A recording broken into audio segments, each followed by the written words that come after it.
It all started when I was a small child, like 12 years old or something. My parents, they had a small sailboat and we sailed all the way from Belgium to north of Africa. Traveling with our little house on the water, meeting different people, seeing different cultures. For me, that was the ideal lifestyle. I was really in my biotope. I really was thinking, this is my life. I don't want to go back to school. I say, this is it.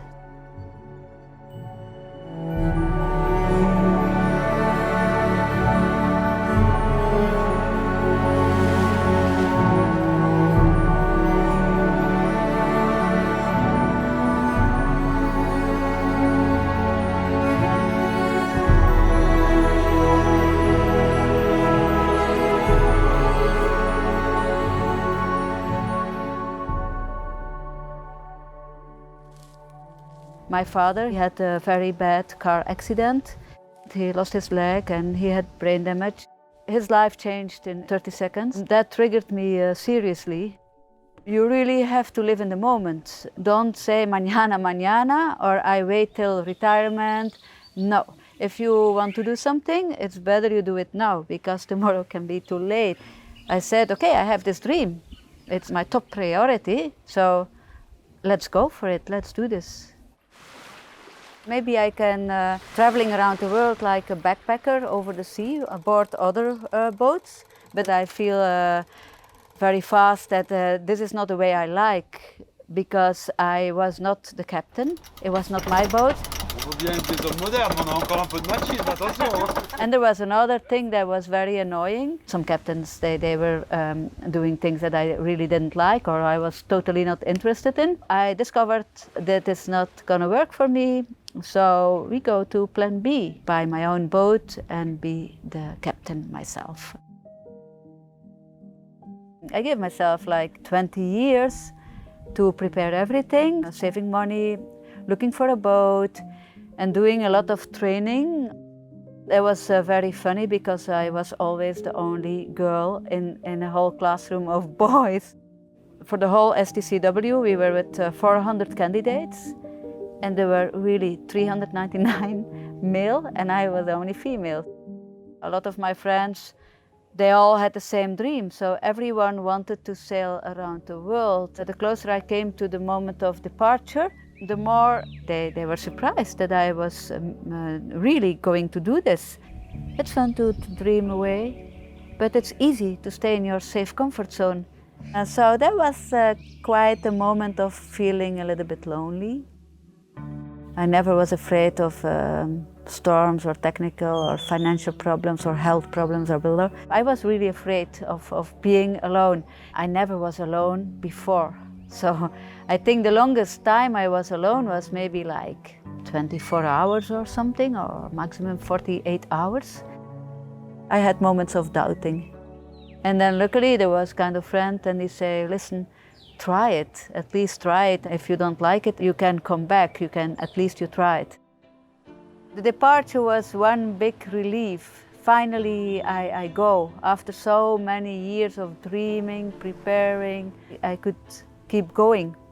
Normally, at the end of the day, you have to turn to go back to home port because the next day you have to work. I could just continue going west for days, nights, weeks, months, years. That was the beginning of my big adventure.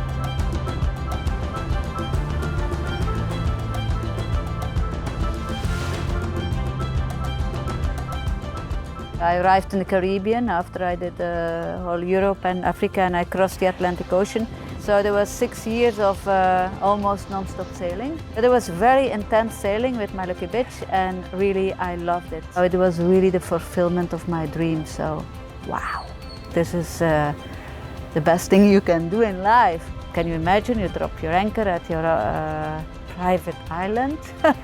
You go snorkeling, swimming. You take the dinghy, you go ashore, you go exploring. You cannot compare it. It's really something completely different. You don't think so much anymore. That's the fantastic thing. You almost come in automatic meditation.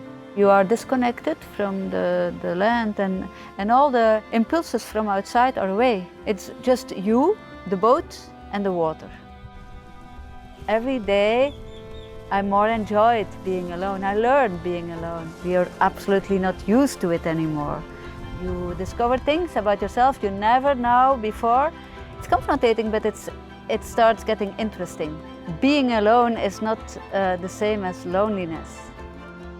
I was thinking my trip is only about sailing, but now 10 years later I see really that it's much, much, much more. It's also an inner voyage.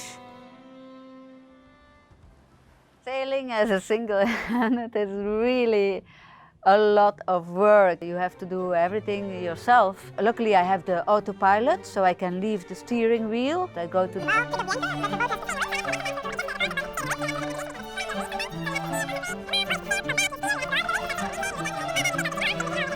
and then you can turn off the engine, and then it's mind-blowing.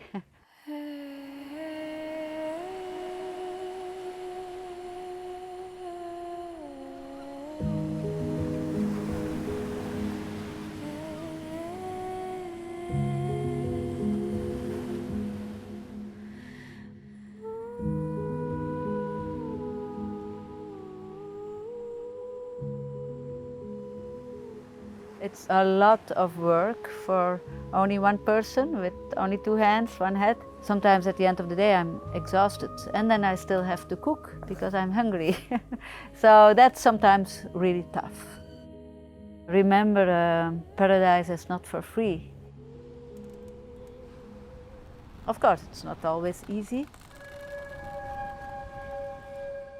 A very sad, traumatic experience happened in 2015 in Haiti.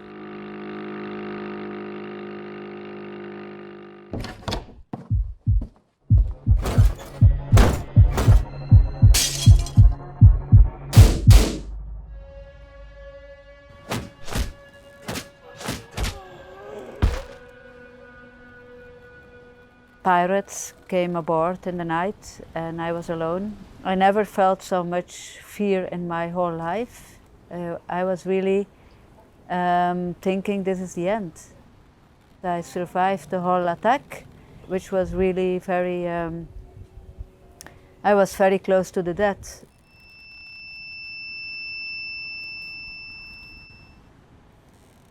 I rowed with my dinghy to the shore with broken arms and completely under blood covered. And there my friends of the camp bring me to the doctor. There was not a friendly man. He said, of course, this happened to you because it's your fault. You're a woman alone on a boat. Most of the people thought that I would give up, but that never came through my mind, never ever, no single moment. Maybe they can take everything from me, even almost my life, but they never can take my dream away from me. My original plan was to go 4 or 5 years around the world. After 2 years I was in the Caribbean and I liked my new lifestyle so much that I decided not to put a time frame on it anymore. You meet the local people, you take time to talk with them. Barco velero. Oí, Mardo, es capitana de barco velero. No hay hijos. No. Aunque sea uno. No, nada. It's very enriching to meet the different cultures, to see how they live and to exchange these things. I think my life is better here. The French, they have an expression which is partir, c'est toujours un peu mourir. You get connected, you make new friends, and the longer you stay, the more difficult to lift your anchor. It's really with tears in the eyes, always. At this moment I am in Rio Dulce, Guatemala, Central America. I have big refit on the boat. It's a huge refit.